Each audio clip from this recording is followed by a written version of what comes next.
The ear is the organ of hearing and balance.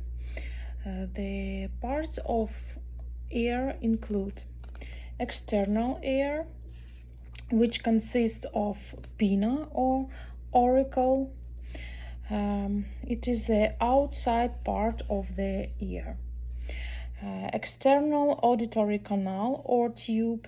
This is the tube that connects the outer part of the ear to the inside of the middle ear.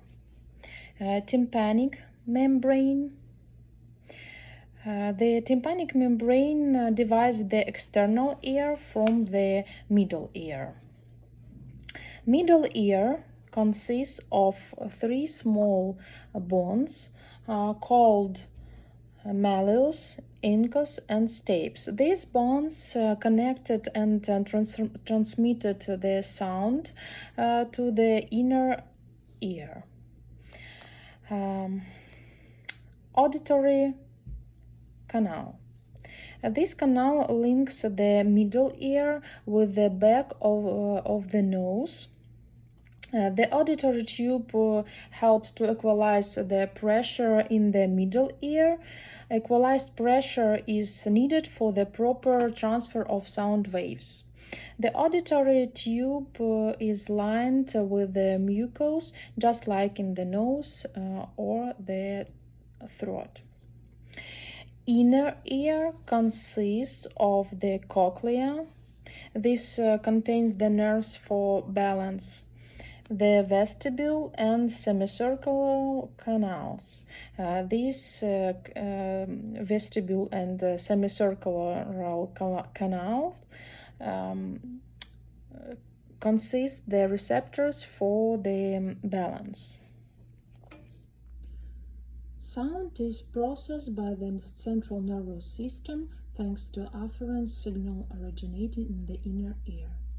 These signals are created in response to fluid vibrations and structures in the inner and middle ear. Sound arrives at the external ear in the form of waves, vibrations in the air that relay characteristics of the sound, such as pitch and intensity. The organ of Corti is a structure in the inner ear essential to the processing of sound and the production of nerve signals that the brain can interpret.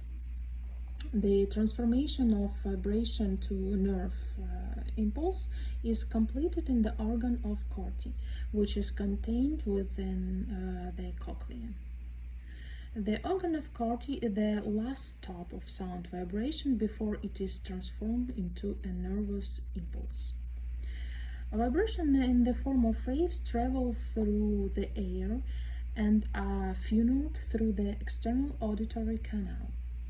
At the junction between the external and middle ear, which is tympanic membrane, sound vibration on the tympanic membrane are transferred onto auditory ossicles, which are malleus, incus, and stapes.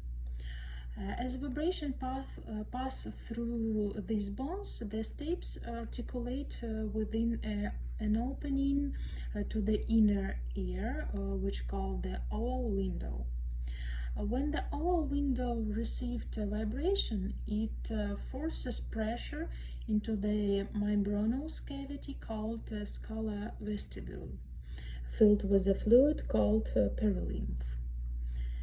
The pressure in the scala vestibule interacts with the basilar membrane before reacting the round window, which is the second opening in the membranous cavity. The basilar membrane part of the organ of Corti and its response to motion in the scala vestibule by the movement of hair cells against the tectoral membrane. The movement of the tectoral membrane initiates a depolarization event in the organ of Corti, and neurotransmitters are released, which will signal nearby sensory neurons to transmit information about the intensity of the sound to the brain through the vestibular cochlear nerve.